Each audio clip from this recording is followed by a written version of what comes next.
Bonjour à tous. Alors cette semaine, j'ai été contacté par le site Geekbuying. Alors Geekbuying, qu'est-ce que c'est? C'est un site chinois où on retrouve énormément de produits divers et variés. Il y a quand même pas mal de produits sur la tech. Ils ont des prix assez intéressants. Et là, ils m'ont contacté, ils m'ont proposé de tester un produit. Et j'ai eu la grande surprise de recevoir deux gros paquets. Un paquet de 42 kg, un paquet de 36 kg.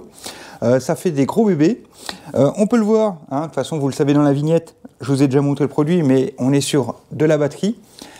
Honnêtement, je suis très content qu'il m'ait proposé ça, parce que c'est des produits qu'on a déjà vus quand même sur pas mal de chaînes. Ils sont quand même tout neufs, ils sont sortis ce mois-ci. Je suis peut-être un des derniers à pouvoir les tester. Alors, je ne vais pas aller dans les détails complets de faire des tests ultimes de chaque chose. On va se concentrer sur quelques trucs. Dans un premier temps, on va les déballer.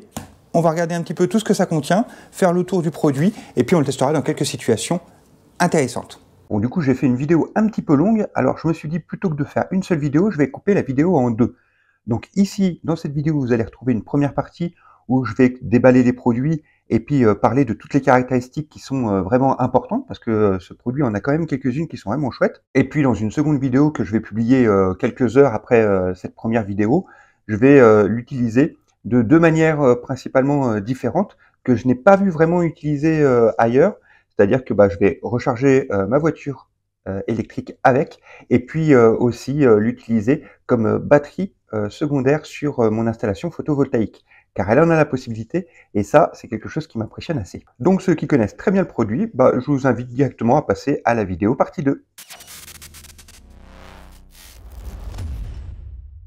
Et surtout les amis, mettez un pouce bleu, abonnez-vous, mettez un commentaire, c'est super important pour la chaîne. Merci beaucoup. Alors je vais commencer par déballer celle plus grosse qui fait 42 kg, puisque ça va être la master, j'imagine. Je n'ai pas le détail sur les boîtes, mais je pense bien ça, donc je vais me faire un petit peu de place en poussant la première, et puis on va ouvrir celle-ci. Donc, sans surprise, on devrait découvrir une Fossibot F3600 Pro. Alors, il y avait déjà la F3600 qui existait. Ils ont sorti la Pro ce mois-ci, qui a plusieurs avantages par rapport à la précédente. Et c'est ça qu'on va pouvoir voir dans quelques instants. Donc déjà, c'est des beaux gros cartons. Ça demande un petit peu de manutention quand même. Hop. Je vais le retourner complètement. Hop. Et on déballe ça comme un petit gâteau.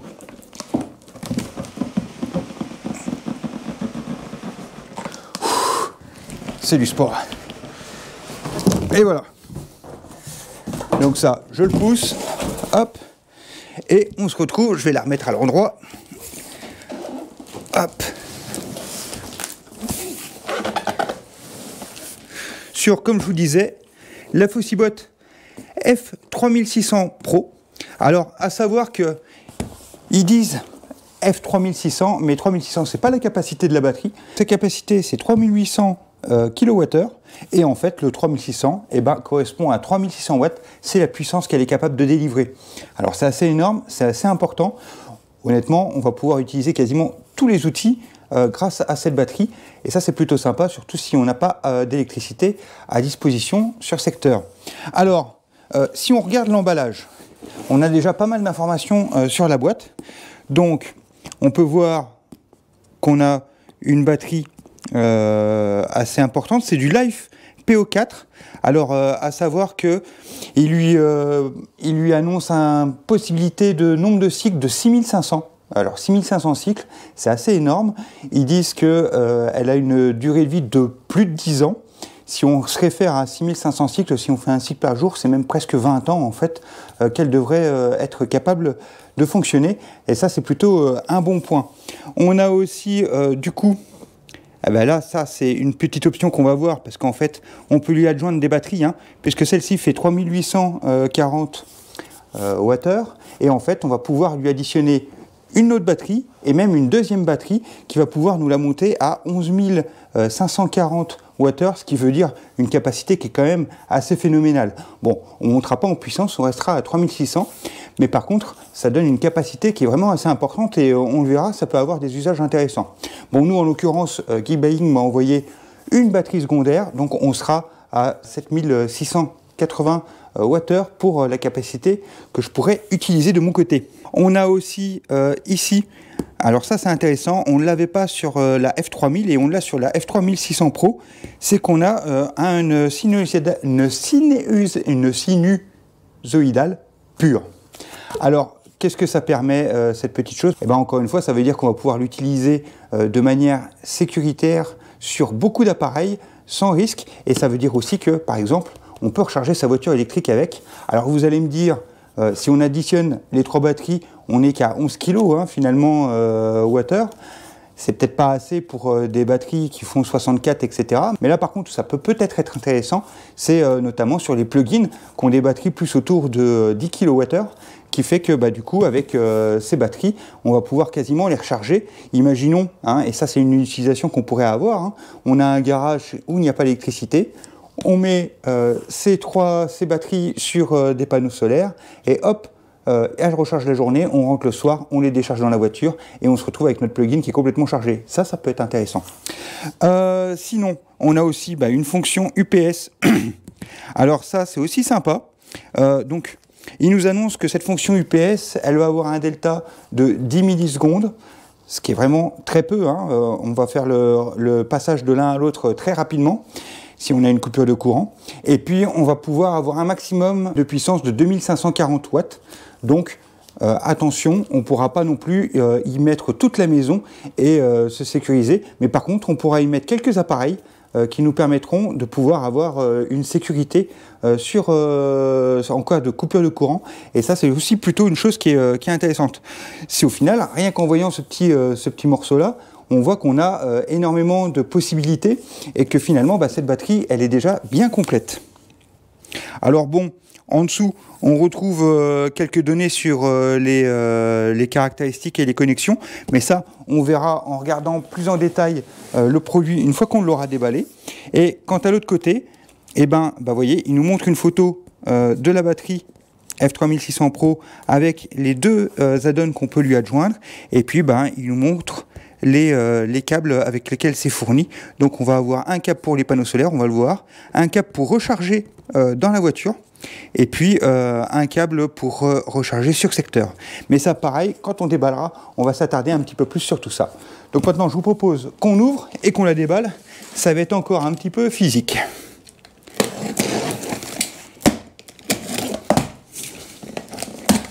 Hop. Alors, qu'est-ce qu'on a dans le carton? Alors déjà, on a une pochette. Donc, dans cette pochette qui est plutôt de bonne facture, qu'on peut accrocher, vous voyez, il y a des petites sangles de chaque côté, donc à mon avis, on va pouvoir l'accrocher à la batterie. Hop. Et à l'intérieur, normalement, on devrait retrouver les câbles dont on parlait. Donc, on va retrouver un câble qui va nous permettre de pouvoir se connecter au panneau solaire, donc avec une XT90. En rechargeant sur le panneau solaire, on va pouvoir monter jusqu'à 2000 watts. Ça, c'est aussi intéressant, parce que ça veut dire que en rechargeant sur panneau solaire, monter à 2000 watts, ça veut dire que c'est presque c'est 4 panneaux. Hein. Donc brancher 4 panneaux sur une batterie pour pouvoir la recharger, ça veut dire qu'on est encore une fois sur 3840 sur cette seule batterie. Hein. Si on prend la F3600 Pro seule, on est sur 3840. 3840, si on recharge à 2000, ça veut dire qu'en 2 heures, on a rempli, à condition d'avoir la production full mais en plein soleil. Si on compte, on peut en 2 heures recharger que sur le solaire notre batterie. Ça, c'est plutôt intéressant. On a le cap secteur. Alors le cap secteur, c'est pareil. Là, on peut monter à 2200 watts pour la recharge, ce qui fait que pareil, en moins de 2 heures, on peut avoir rechargé sa batterie. Et le petit plus, c'est qu'on peut combiner le solaire et le secteur pour avoir une recharge encore plus rapide sur la batterie. Et là, en peu de temps, très peu de temps, on peut avoir rechargé la batterie. On a un petit câble USB-C. Bon, ça va concerner si on veut recharger quelque chose. On a un câble, le troisième câble, hein, vers l'allume-cigare. Donc là, par contre, avec celui-ci, si on compte recharger sa batterie dans la voiture sur l'allume-cigare, là, il faudra compter plutôt 32 heures parce qu'on sera limité à 100 watts. Là, c'est parce que on est limité à 12 volts, hein, puisqu'on est sur une prise allume-cigare. Donc là, dans ce cas-là, il faudra compter 32 heures, mais ça peut toujours dépanner. On a aussi, ça c'est sympa, hop, on a une housse. Alors j'ai vu très peu de monde la déballer, mais moi je me dis que ça peut être sympa quand même parce que je voulais voir un petit peu ce qu'elle donnait. Et je confirme, eh ben, c'est une housse donc, pour protéger de l'humidité, mais ce qui est sympa c'est que eh ben, elle va être étanche, donc on va pouvoir quand même mettre la batterie dehors, la couvrir avec ça, alors peut-être pas complètement dehors, hein, la mettre sous une pergola ou quelque chose comme ça, mais ça veut dire qu'on peut quand même la protéger avec ça, et en cas de pluie ou autre, eh ben, elle peut être quand même en sécurité. On a un manuel, alors manuel pour la petite torche, parce que dans la F3600 Pro, on a aussi une torche qui est ici, alors je ne sais pas s'il y a un peu de batterie dedans.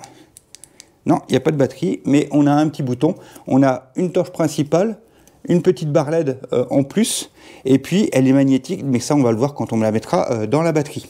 Et elle se recharge sur port USB.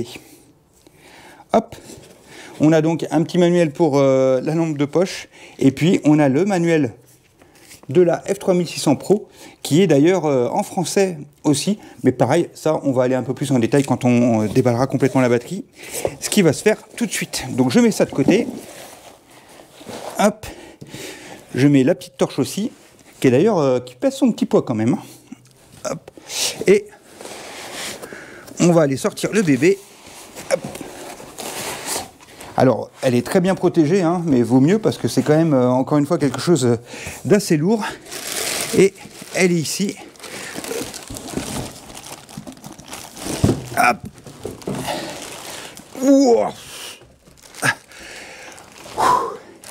C'est vraiment un gros bébé. Je vous rappelle, on est sur 42 kg. Et honnêtement, on va pas la porter à bout de bras. Mais, hop, comme on va le voir, hop. Comme on va le voir ici, elle est équipée de roulettes. Donc ça, c'est plutôt pratique. Et d'ailleurs, regardez, les roulettes qui ici ne tournent pas parce qu'elle possède des patins. Hop, si je la couche comme ça, vous voyez, elle possède des patins qui vont permettre de la maintenir confortablement au sol et en sécurité. Et on a une petite poignée, comme une valise, qui va nous permettre de pouvoir, hop, en la penchant, la transporter un petit peu partout. Et ça, c'est plutôt pratique. Et j'ai même envie de dire que c'est un peu indispensable parce que je ne vais pas vous mentir que physiquement, là, je suis quand même déjà un petit peu épuisé à la soulever. En tout cas, on a un beau gros bébé qui est équipé de chaque côté, ici, de ventilateurs. Et sur le dessus, on a deux poignées, alors qui sont pas trop de peu pour la soulever, où on a des petites poignées qui sont rajoutées en faux cuir là, mais qui du coup lui permettent de pouvoir avoir un bon maintien pour pouvoir la soulever. Je suis quand même un peu essoufflé, donc je fais une petite pause avant qu'on attaque les connecteurs qui sont disponibles dessus. Alors on va d'abord s'attaquer à l'arrière de la batterie. Sur l'arrière de la batterie, c'est un peu plus ça concerne un petit peu plus ce qui va être tout ce qui est pour la recharger. Donc si on va de bas en haut, alors on commence en bas avec deux prises. Alors ces prises là, c'est les prises qui vont permettre de connecter les batteries supplémentaires. Donc comme je vous disais, sur les batteries, ici on a 3840 Wh, et puis on va pouvoir aller à 7680 avec la deuxième batterie ici, que je déballerai après, et on peut même monter jusqu'à 11540, donc 3 fois 3840 Wh, pour avoir une capacité plus grande. Donc là, c'est à ça que servent ces deux ports qui se trouvent ici, deux ports qui bien sûr n'étaient pas présents sur la F3600. Si on continue et qu'on remonte un petit peu plus haut, là, on se retrouve avec un petit panneau avec trois éléments. Donc, on a la prise pour le recharger sur le secteur. Hein. Donc, je vous rappelle, on peut recharger jusqu'à 2200 watts, qui est quand même du coup assez important. Hein. Je rappelle que la batterie avec ses 3840, ça veut dire qu'en moins de 2 heures, on peut la recharger complètement. On a la prise XT90, où là, pareil, on a un petit câble qui va nous permettre de pouvoir la recharger soit avec des MC4, donc par panneau solaire. Rappel aussi, panneau solaire, on peut monter jusqu'à 2000 watts. ça fait quand même une sacrée puissance photovoltaïque qu'on peut lui adjoindre. Donc c'est pareil, si on a la capacité en panneau et qu'on a du soleil, eh ben, on peut la recharger assez rapidement, en sachant qu'on peut combiner les modes de recharge. Donc on peut aller encore plus vite en combinant le solaire avec, avec le secteur. On a le XT90 aussi, du coup on peut aussi y brancher le câble qu'on possède pour l'allume-cigare pour pouvoir le recharger dans la voiture par exemple. Là on sera limité à 12 volts, donc ça veut dire 100 watts. 100 watts, 3480 Wh, je rappelle la batterie, résultat 34 heures pour la recharger complètement si on utilise ce port là, puisqu'on sera à autour de 100 watts. Au-dessus, eh ben, on a tout simplement une petite LED. Bon bah là la batterie n'est pas encore allumée, mais ici c'est une petite LED qui s'allume. Et puis au-dessus, ici, on a un rangement. Si je reprends la petite torche qu'on avait déballée juste avant, ici c'est un logement où on peut magnétiquement la ranger. Comme ça, eh ben, c'est plutôt pratique.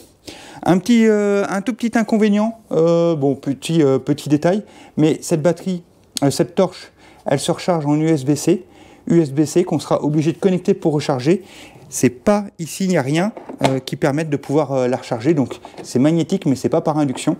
Donc résultat, le jour où elle est déchargée, eh ben, il faudra la recharger sur l'avant de la batterie. Et justement, eh ben, on va passer à l'avant. Je vais la retourner donc. Hop. Voilà. Je préfère me mettre à sa gauche. Et donc, si on prend le panel de devant. Alors, le panel de devant, eh ben, on a un écran LCD qu'on va allumer dans un instant. On a sur le dessous le bouton pour l'allumer. On va l'allumer tout de suite. Il faut rester appuyé un petit moment pour qu'elle s'allume. Voilà. Elle s'est allumée. On a la batterie qui est à 28%. Alors, j'ai vu que la majorité d'entre nous, on la recevait avec 28%. Donc, ça doit être le delta avec lequel elle est remplie de base. Ça veut dire qu'il y a quand même un suivi et que on ne soit pas une batterie qui a 0, une batterie qui a 2, une batterie... Après, il faut dire aussi que la batterie vient juste de sortir. On se dit, il y a un suivi sur la batterie. En tout cas, elles sont toutes livrées de la même manière. Sur l'écran, on se retrouve avec l'input. Ça va être ce qu'on va rentrer dans la batterie, et puis l'output, tout simplement, ce qui va ressortir. Au milieu, on a du coup le pourcentage de la batterie avec une petite roue qui va nous indiquer le pourcentage aussi d'une manière plus visuelle. Et puis forcément, en dessous, comme souvent, on a l'heure à laquelle ça va pouvoir fonctionner. Ici, en l'occurrence, pour l'instant, vu qu'il n'y a rien qui décharge ou quoi, cette heure, elle n'est pas représentative de ce qui est noté. Si on redescend un petit peu en dessous, donc je vous disais qu'on a ce bouton d'alimentation, à savoir qu'il y a une petite manip à faire appuyer je ne sais plus combien de temps sur le bouton, etc. On peut la passer entre 50 Hz ou 60 Hz la batterie. Bon, pour nous, on va rester à 50, mais d'ailleurs je ne sais pas dans quelle utilité on va pouvoir avoir un intérêt à la passer à 60 de notre côté, mais en tout cas à 50 Hz, pour nous c'est bien, puisque c'est le 220 volts. Donc on a des prises USB, un petit panel ici. Donc là, c'est tout ce qui est... Donc ici, je vais appuyer ici pour pouvoir l'allumer. On voit ici que du coup, c'est un petit voyant qui nous indique qu'on a allumé ces prises-là pour les utiliser. On a deux USB 3. On a un port USB-C de 20 watts. On en a, en fait, je vais même dire 3 de 20 watts et un de 100 watts. Le 100 watts, ça va être super pratique pour recharger des appareils un peu plus grands comme un ordinateur portable ou des choses un peu plus puissantes. Et puis les 20 watts vont servir pour nos téléphones ou autres petits appareils, les batteries notamment, tout comme les USB. À savoir qu'il y a les petits boutons pour allumer ou pour éteindre les fonctions. Si on laisse le bouton allumé mais qu'on ne charge rien, ça agit quand même sur la batterie et ça va la décharger un petit peu. Donc si on n'utilise aucun port, il faut mieux penser à bien éteindre chaque bouton pour éviter d'avoir un petit peu de déperdition. Ici, là, ça c'est intéressant ce petit bouton. C'est un bouton qui est vraiment sympa. Celui-ci, en fait, il va permettre, en le tournant, vous voyez ici, on règle 400, 800, 1200, 1600, 2200.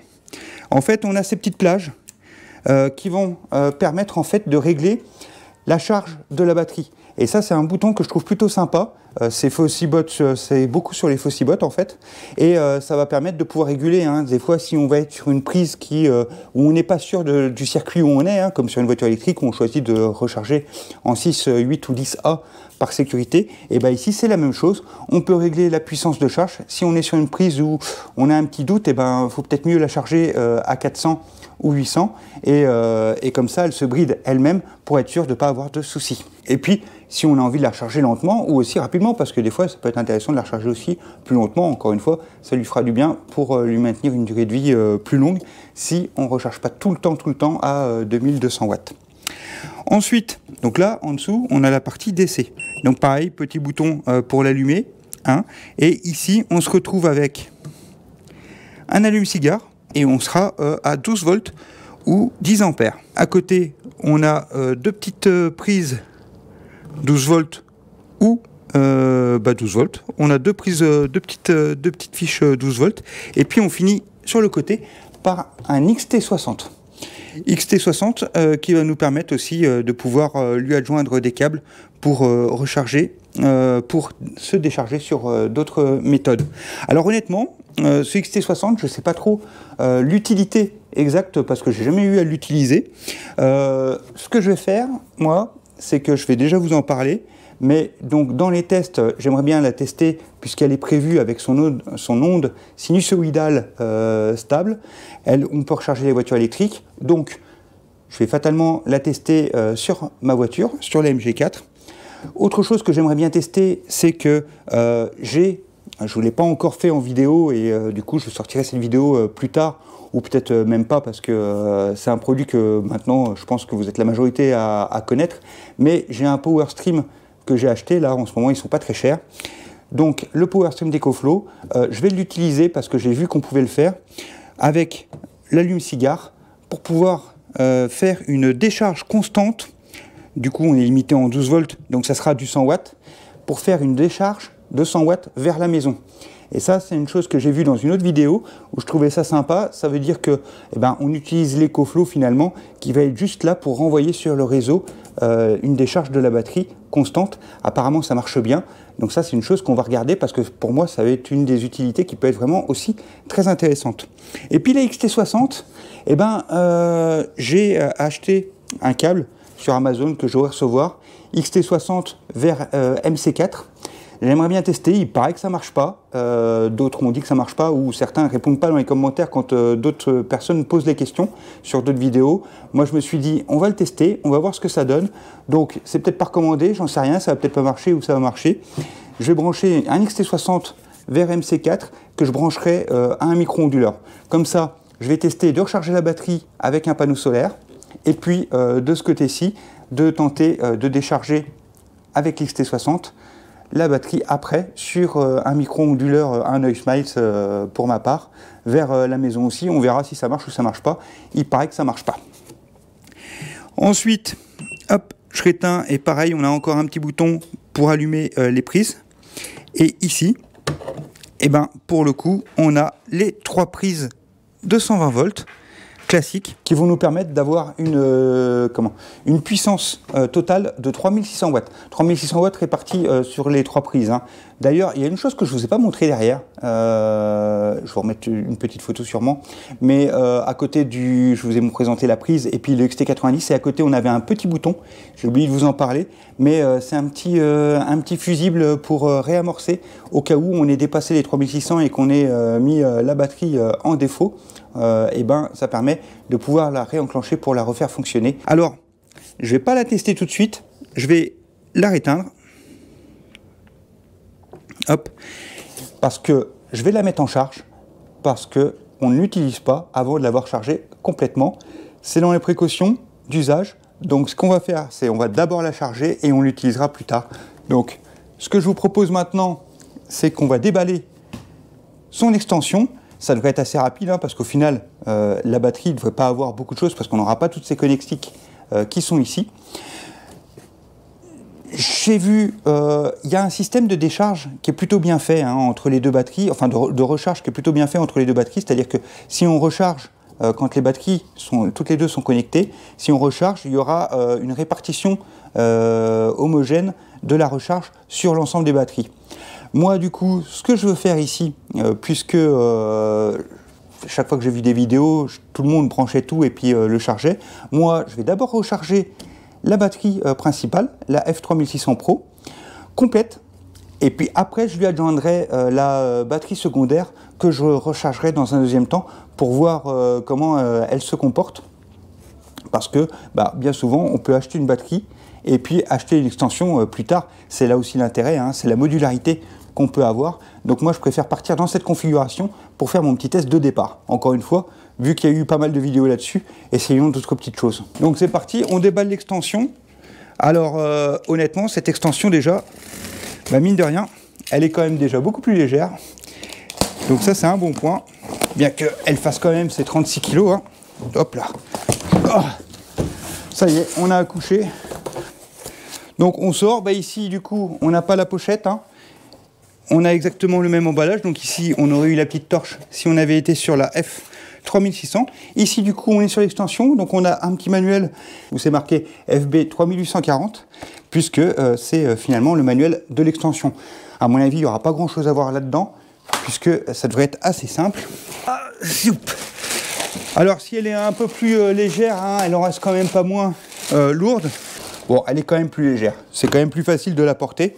C'est vrai que si on regarde, on est exactement sur le même design que la précédente. Hein. On a exactement la même chose de chaque côté. Ventilation des deux côtés.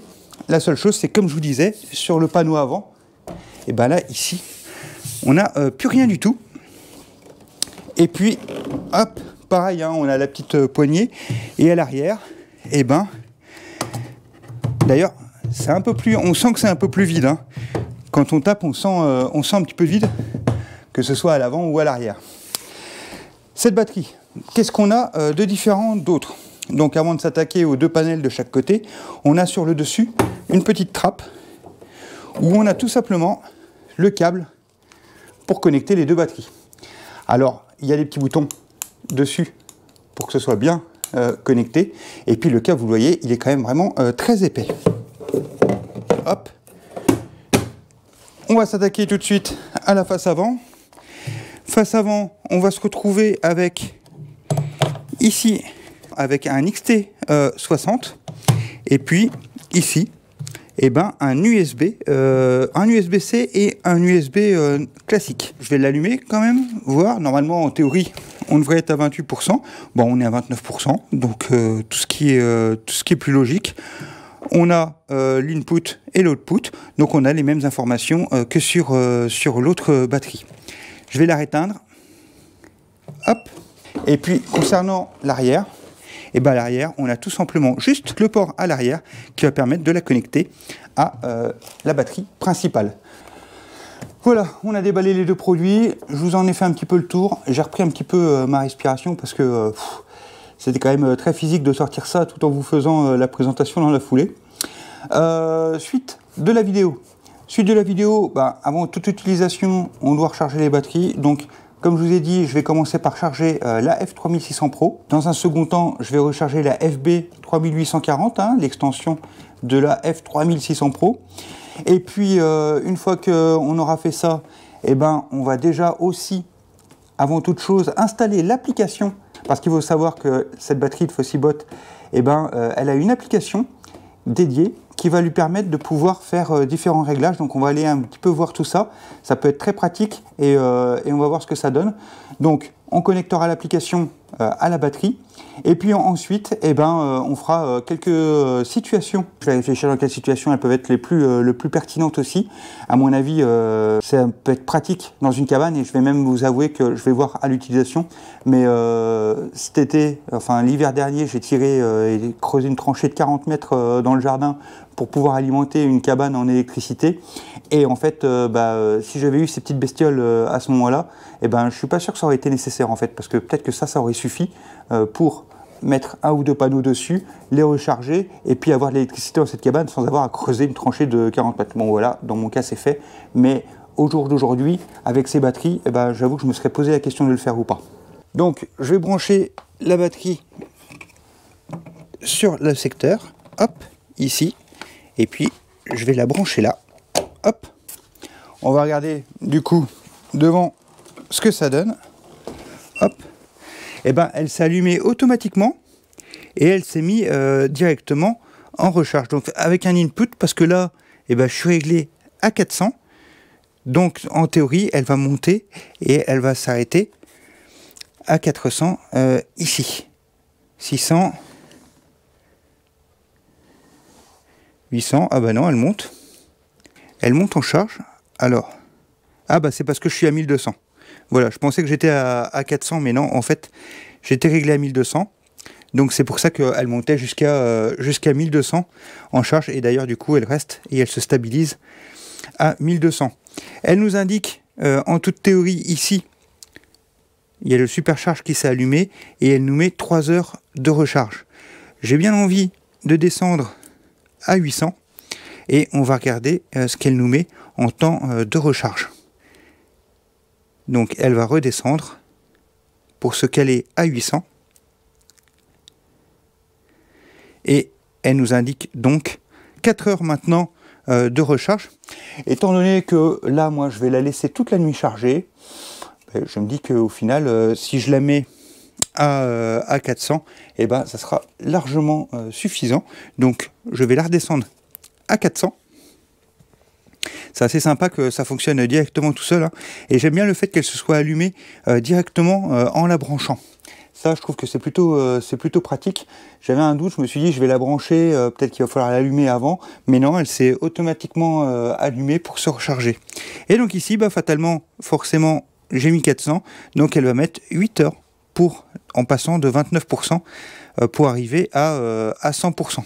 On est le lendemain matin, donc j'ai chargé. On a commencé par la F3600 Pro, hein, toute seule. Donc je l'ai mise à recharger. Je l'avais réglé à 400, hein, comme hier soir. Bon, finalement, du coup, elle est facilement arrivée à ses 100%. Vous voyez, donc le 100%. On voit d'ailleurs bien ici le 50 Hz qui est marqué.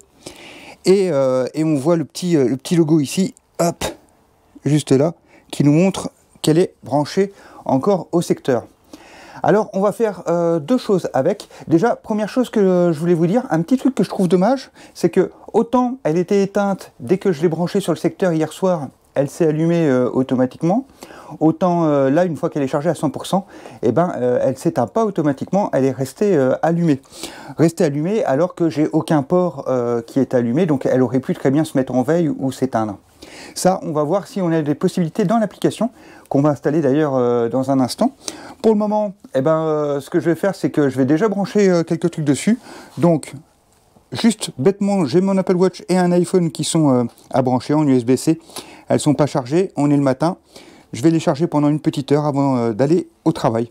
Donc tout bêtement, eh ben, je vais les connecter hop, sur les ports USB, hop, USB-A ici. Il se passe absolument rien, mais c'est normal puisque j'ai pas appuyé sur le petit bouton ici. Hop, j'appuie sur le petit bouton. Et en théorie, là, il nous indique bien que l'USB est parti. Et regardez, on est en consommation. Et effectivement, des deux côtés, j'ai bien l'Apple Watch qui s'est allumé et mis en recharge. Et le téléphone également. Et on est à 13 watts. Bon, bah, c'est pas avec ça qu'on va user la batterie. Bon, ça c'est la première chose. La deuxième chose, on va prendre le téléphone. On va aller dans l'application. J'ai déjà créé mon compte, je suis dans l'application que j'ai téléchargée, hein, et je fais Add un device. Et automatiquement, eh ben là c'est super, j'ai même pas eu besoin de chercher très longtemps, il a tout de suite trouvé la Fossibot, pardon. Alors, bah, du coup je vais l'appeler hop, F3600 Pro, hop, je fais OK. Elle a fait un petit bip, la batterie. Et dans l'application, elle est en train de s'adjoindre. D'ailleurs, il y a le petit Wi-Fi qui s'est allumé. Hop, je ne sais pas si vous voyez ici. Le petit hop. Alors, il me demande d'autoriser une géolocalisation. Alors, moi, j'autorise lorsque l'app est allumée. Et puis, voilà. Alors, il me demande de rentrer le mot de passe. Je ne le connais pas ici où je suis. Donc, ce que je vais faire, c'est que je vais aller le chercher. Je le rentre et puis on regarde après ce que ça a donné. Et voilà, ici, elle s'est bien mise, elle est bien installée, et elle vient d'apparaître. Donc vous voyez, ça c'est juste un petit détail qui est chiant, c'est quand on doit rentrer son propre Wi-Fi qui ne détecte pas les réseaux automatiquement dans l'appli. Bah, du coup, il faut tout le rentrer, on oublie majuscule, minuscule, c'est un peu chiant. Bon, voilà, on a la F3600 qui est connectée. Si je clique dessus, on va tout de suite regarder un petit peu ce que ça donne. Donc, eh ben, elle marque un petit AC in qui est branché, mais il n'y a pas de flèche pour un courant. On voit aussi qu'on a le DC de l'autre côté. Donc en input, on a 0. En dessous, eh ben, on voit bien qu'on a l'output qui délivre en DC. On a réussi le AC. Et d'ailleurs, on voit en surbrillance une petite ligne entre le AC et le AC out, parce que ça, c'est la fonction UPS et donc le bypass qui est possible. On voit que les prises USB output sont allumées. Je vais essayer de les éteindre pour voir. On va voir ce que ça donne. Hop. J'appuie en direct. Et bah, ça marche nickel. Ça vient de s'arrêter. Si je les rallume, hop, ça se remet automatiquement en charge. Et c'est vraiment instantané. Donc ça, c'est plutôt cool. Ça veut dire que déjà dans l'application de base, sans avoir trop regardé, eh ben, on peut allumer ou éteindre les USB output. Le DC output aussi. Ça, c'est plutôt sympa. Et puis l'AC output aussi, qu'on peut activer ou désactiver. On peut aussi, ah ouais, on peut allumer la LED aussi qui se trouve derrière. Alors ça, on va regarder tout de suite. On a la LED là, donc je vois la LED light qui est à côté. Hop, j'allume et elle s'allume automatiquement. On peut choisir aussi le mode. SOS mode, flash mode. Hop, je la remets sur le always et je l'éteins. Ah bah ça c'est plutôt cool, qu'on puisse aussi jouer sur ces différents paramètres. On peut contrôler toutes les sorties, mais on ne peut pas contrôler les entrées. Alors ça c'est dommage. J'aurais bien aimé qu'il y ait la possibilité de lancer la recharge des batteries. Ça aurait vraiment été cool. Alors sinon qu'est-ce qu'on a? On a le device, on peut changer le nom. Energy Management. Ici qu'est-ce qu'on peut voir? Ah bah là on peut choisir la décharge de limite. Donc par exemple, je vais lui dire direct, tu descends pas. Hop. Ah, c'est un peu chiant de régler. Bon, 9,9. Hop. Et d'ailleurs, il a fait un petit son. Donc, ça veut dire que le réglage, c'est bien paramétré. Et le charging. Bah, tiens, le charging, on va le mettre aussi. Hop. Bon, là, je suis avec le téléphone à la main. C'est un peu plus chiant. Je réglerai ça plus à 10 et à 90. Hop. Donc, ça, c'est plutôt chouette d'avoir la possibilité de chercher ça. On peut désactiver l'écran aussi, ouais. Et puis un mode stand-by. Alors ça, qu'est-ce qu'on a? Ah ouais, on peut mettre un mode stand-by sur les différents outputs. Donc ça peut être sympa aussi. Et puis enfin, on a le network configuration. Bref, bah, l'application est assez simple, assez pratique quand même le fait qu'on puisse éteindre et brancher les différentes choses. Je regretterais peut-être le fait qu'on puisse pas, à première vue, régler l'entrée. Donc ça c'est peut-être un tout petit peu dommage, mais au moins ça nous permet d'avoir un contrôle quand même sur l'ensemble de la batterie. Ça c'est plutôt cool.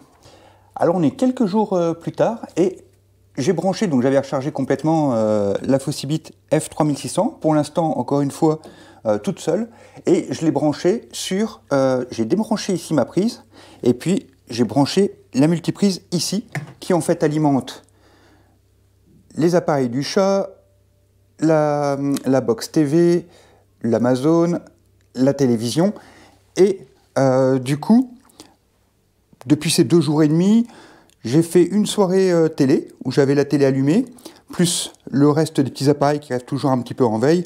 On était à 100 watts. Et donc j'ai fait toute une soirée à 100 watts de consommation. La batterie se décharge tranquillement. Et puis là, bah, ça fait 1 jour et demi que j'ai pas utilisé plus la télé ni rien. Donc en fait, principalement, c'est la machine à croquettes, la fontaine à chat et puis les différents petits éléments qui sont ici en veille. Et donc on a une consommation de 10 watts depuis quelques jours. Donc ça veut dire que ça fait là 2 jours et demi que tous ces éléments-là ne fonctionnent que sur la Fosibot. Donc dans les faits, on a très peu de consommation, donc voilà, c'est juste pour ici l'histoire. Mais ça fonctionne bien, on peut pallier différentes choses. Ce que je vais faire maintenant, c'est que vous voyez, on est à 53% de batterie. Et donc, sur ces 53% de batterie, et ben, ce qu'on va faire, c'est que je vais connecter l'extension cette fois pour voir comment il va gérer la recharge. Alors, j'ai relié les deux batteries entre elles et automatiquement, la batterie Slave s'est allumée et est en train de sortir du courant. Tiens, c'est marrant, elle est en train de sortir du courant. Et de l'autre côté, du coup, la Master, elle est en train de prendre du courant. Alors là, c'est un truc que je comprends pas. J'avais compris que normalement, elles se mettaient en... Elles équilibraient les charges. Et là, en l'occurrence, bah, la Slave, qui est à 26%, est en train de donner à la Master qui est à 53%. Bon, je me suis peut-être trompé sur cet équilibre de charge. Donc je ne sais pas pourquoi, en tout cas c'est 25 watts, donc c'est tout petit. Ou alors est-ce que c'est parce que celle-ci est en train de prendre 10 watts. D'ailleurs c'est marrant, il y a le petit ventilo qui vient de s'allumer. Et je ne sais pas si vous entendez. Il y a une petite ventilation qui se met en route. Alors à propos de cette petite ventilation, j'ai remarqué que même quand je sortais 10 watts ces derniers jours, en constant, hein, nuit et jour, et ben, ça arrivait même sur 10 watts de sortie qu'elle s'allume un petit peu. Par contre, j'ai connecté le téléphone dans l'application et en allant dans l'application directement, et ben, la batterie Slave est détectée et donc on voit bien son pourcentage de batterie. Par contre, malgré qu'elles soient branchées toutes les deux et qu'elles s'envoient 20 watts l'une dans l'autre, eh ben, n'y a rien qui se passe au niveau de l'application. On ne voit pas de petit diagramme ou quoi que ce soit. Vraiment, la batterie est juste là. Physiquement, on voit qu'elle est là, mais il n'y a aucune action possible dessus. Donc, c'est vraiment une esclave. Ici, ben, on a toujours un input donc, de 18 watts. Donc, ça veut dire que c'est le batterie esclave qui donne à cette batterie-là. Ce que je vais faire maintenant, c'est que je vais la brancher, celle-ci, sur secteur. Autant les recharger complètement toutes les deux. Là, elle s'est tout de suite allumée. Ici, cette fois, elle va tout de suite monter ici en input. Donc, je crois que je l'ai mise toujours à 400 ici parce que je ne suis pas super pressé. Donc là, on va voir ce qui se passe. Elle monte à 400. Voilà, elle s'est stabilisée à 400 en input parce qu'elle est branchée. Et on va voir derrière la Slave comment elle se comporte, elle. Et du côté de la Slave, eh ben, cette fois, eh ben, elle ne fait plus de sortie, mais elle est en train de prendre 200 watts. Donc, ça veut dire que de l'autre côté, si on y retourne, hop, si elle prend 200 watts, voilà. C'est qu'ici, on a aussi la sortie, donc on était à 10 watts, on est à 150 watts à peu près de sortie, moins 10, on devrait être autour des 140 qui sortent. Et donc de ce côté-là, hop, de ce côté-là, on est à 150. C'est marrant qu'on ait les deux mêmes chiffres, alors que alors qu'on a quand même 10 watts de conso de l'autre côté. Toujours est-il que du coup, il répartit. On a mis 400 watts sur la Master avec le petit bouton encore ici où on peut régler. Et c'est là qu'il répartit la charge. En fait, il répartit la charge, mais la charge qu'on lui injecte pour recharger, il n'y a pas un auto-réglage entre les deux batteries automatiquement. C'est seulement quand on la recharge qu'à ce moment-là, c'est la puissance de la recharge qui est répartie équitablement entre les deux batteries. Donc voilà, c'est ça. Donc il n'y a pas un équilibre des charges entre batteries, c'est juste le taux de recharge qui se répartit entre batteries. Chose importante. Bon ben voilà, on va la laisser se recharger tranquillement. Il annonce 10 heures pour se recharger. De l'autre côté, qu'est-ce qu'il nous dit? Eh ben, il nous dit 18 heures visiblement. Donc bah, on va voir ce qui se passe en fin de journée. Voilà, c'est la fin de cette première partie où on a vu tout le global. Maintenant, on va partir dans la seconde vidéo où là, on va regarder ce qui concerne la recharge de la voiture avec ses batteries et puis aussi l'utilisation sur les batteries solaires. Ça, c'est vraiment le truc qui me plaît beaucoup. Et puis on en fera une petite conclusion. Donc je vous invite à me rejoindre sur cette deuxième partie de vidéo. Voilà, j'ai préféré séparer en deux pour ce coup-ci parce que je me suis dit une vidéo d'1h10, c'était peut-être un petit peu long.